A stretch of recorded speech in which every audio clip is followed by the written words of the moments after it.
Welcome back to Everything Sports with Aman. I'm your host, Aman Adkarni, and today a lot of March Madness. Tomorrow, I did record it earlier in the week. It was supposed to be posted on Monday itself, but there were some upload issues with it, but it'll be posted again tomorrow around when the games start. So you guys will be able to see my March Madness bracket predictions either latest like middle of the day where after game started, but obviously you guys will still be able to see my bracket. And it's not like I changed predictions because obviously they lock tomorrow after the games start. So a lot of exciting news so far today. And I mean, if you guys aren't connected with the podcast that much, all my social media platforms are on screen right now. So make sure to follow me there. I upload obviously shorts, all these episodes over on YouTube and TikTok as well. TikTok's obviously the main place I film everything. And then Spotify, Apple, weekly episodes will start on Saturday. And then when I get the interviews going, if you saw my episodes, maybe a couple episodes ago, I said that there would be interviews soon. So when I do start getting interviews and everything like that, I will be posting it on Spotify, Apple, and YouTube as well. So without further ado, like I said, if you aren't connected with the podcast, make sure to follow me on all social media platforms. So without further ado, let's get into it.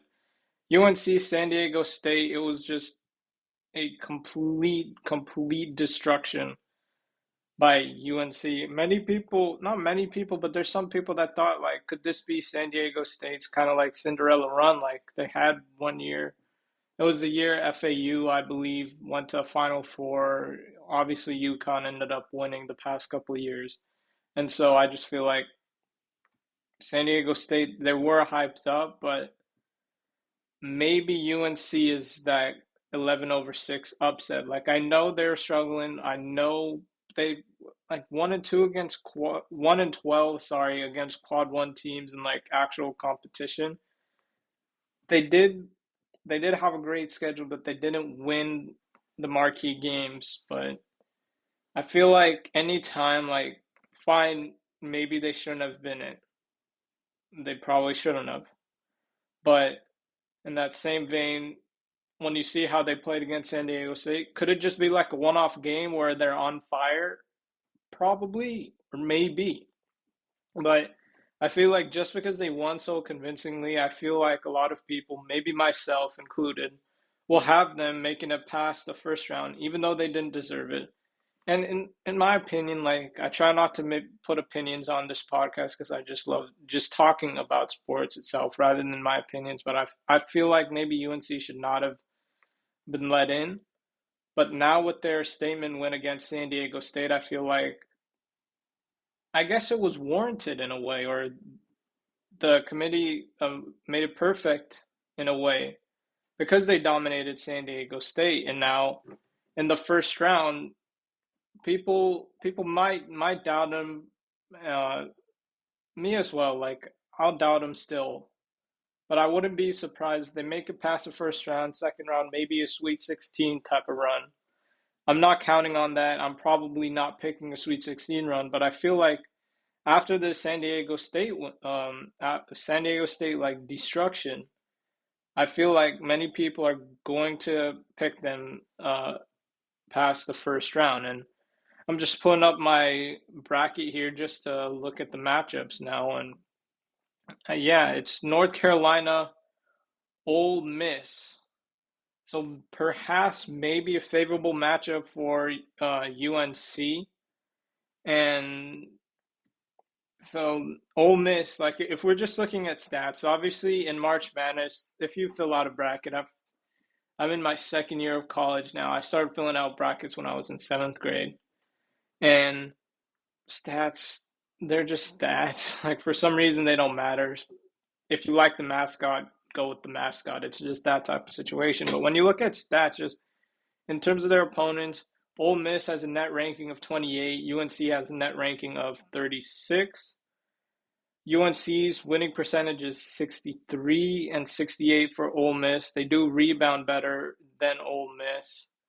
the opponent efficiency is better for Ole Miss, but UNC is 8-2 in the last 10 games and 5-5. And of course, they probably would have tied it against Duke if there was no free throw or no lane violation at the end of the game, which costed them.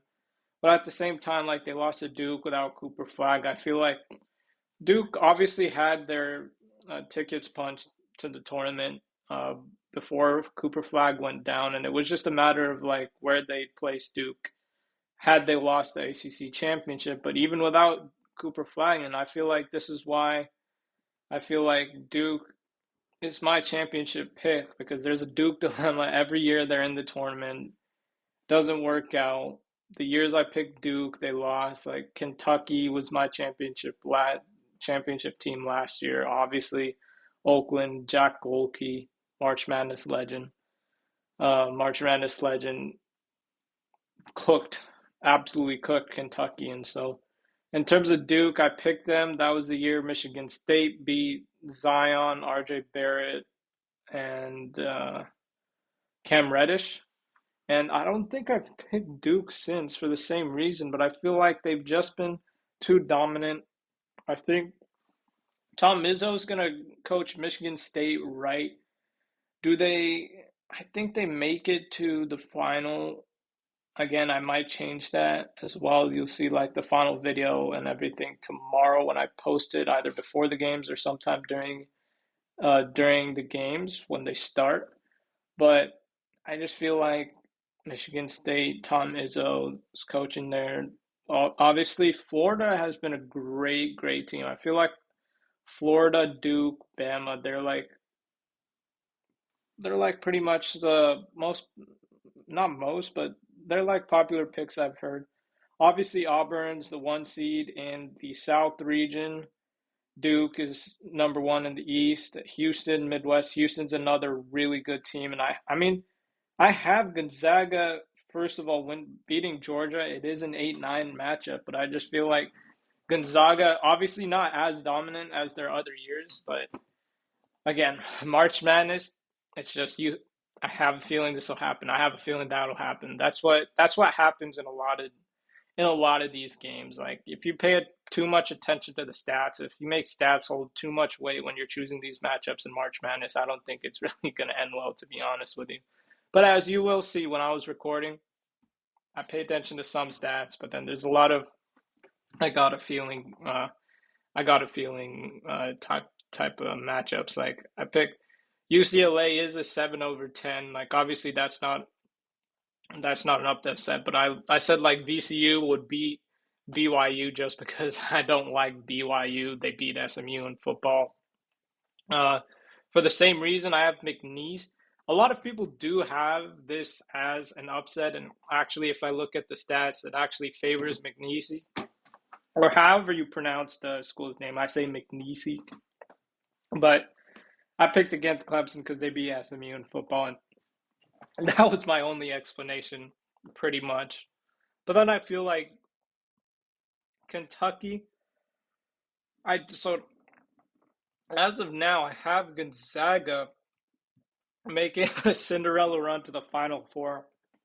I'm likely going to change that, but when I look at, I'm just really high on Gonzaga. I feel like it could be an NC State type of team or San Diego State type of team where they're not one of the top teams at all, but then have insane momentum. Obviously, Mark Few. There's a lot of like iconic coaches that I feel like. Obviously, Duke's coaches recently took over for Coach K, but then Gonzaga has Mark Few, Michigan State with Tom Izzo. There's a lot of like iconic coaching matchups, like Bill Self with Kansas, um, Arkansas has Calipari, St. John's with Rick Pitino, and so I do have St. John's. I mean, they can't really shoot the three well, but I feel like it's really underestimated, like what Pitino's done to win their first conference championship in like so many years. I don't know how many years, but I know it's like so many years. And so what Pitino's done to this program, just complete revive them, coached in Boston years and years ago, and returned to St. John's, and out of absolutely nowhere, nowhere. I don't. I don't know how many people actually predicted it. Obviously, when Patino was hired, there were some expectations that the program would eventually be revived. And now, literally in his first season back with St. John's, has them playing amazing basketball. And yes, they might not be able to shoot the three well, but when they have defense, and because I feel like even if a player makes like three straight threes, I feel like whatever is happens on the defensive end, I feel like if a team gets like 3 to 5 stops on defense in a row, that causes a team to have way more momentum than actual offensive plays. I feel personally that's how I feel like in basketball. Like if there's a crazy block, crazy steal, turnovers everywhere, I feel like that gives a team more energy than actually like making the shots. Obviously, the shot making will eventually come, but like in St. John's case, may not be able to shoot as well as their opponents and other teams that are playing in the March Madness tournament. They have that toughness that Patino has almost like injected into them, and it's been amazing to see. We'll see how they do in this tournament. Would I? No one would be surprised. I feel like if they make a Final Four, like a great run, or if they upset Florida, because I just feel like Florida is just way too dominant so far, and I feel like I've been on my phone looking at this. Like obviously, stats are stats; you don't really listen to it, but I feel like when it's that overwhelmingly favored to one side, I feel like part that's a case where stats like it's hard to ignore for sure. So I feel like Florida will definitely make it to the Final Four. Duke should because Concanoopel, Maluach, and like Flag, even if Flag's out for a game, I feel like they should definitely make it through a round or two. But I feel their coach did say that he was gonna the plan was for Flag to make it to Friday and play first round of March Madness. But if that's the case, I feel like Duke's just been way too dominant to just like drop games like these. Obviously, they weren't undefeated by any means, or like they're still. I feel like it's them and Florida, but obviously March Madness is a thing. Obviously, Duke has lost in earlier rounds before. I feel like it was UNC that beat Duke when Duke had Paolo and Coach K's last year. But Duke still remained like an iconic school that everyone wants to go to just to play in Cameron Indoor, just minus the coach now. But I feel like the coach is going to build a legacy there at Duke for sure. Maybe win a national championship. But I feel like Duke, if, say Gonzaga in my case, because I picked them to go there. I don't know if I'll change it, but even then, like Duke, Houston, I'd still pick Duke, Duke, Gonzaga, whatever. I'd still pick Duke, but like Florida versus Michigan State, if that does happen against Tom Izzo, I don't know if that'll be possible. And so I feel like either Duke or Florida won't make it to the Final Four. That's my thing. I'm not gonna pick it, but I just have a feeling. I just have a feeling. Maybe I change to St. John's to Final Four or some other team to Final Four. I don't know. We'll see. You guys will see in the final video tomorrow, whatever decision that I choose. But without further ado, thank you for tuning in to my analysis and preview of this year's March Madness tournament. If you guys like sports in general, like watching me talk sports, make sure to subscribe on YouTube, follow me on Instagram, Twitter. I'm really active on Twitter. And then, of course, TikTok, YouTube for the shorts and short form content. And then this Saturday and every Saturday, long form episodes over on Spotify and Apple. Thank you for tuning in.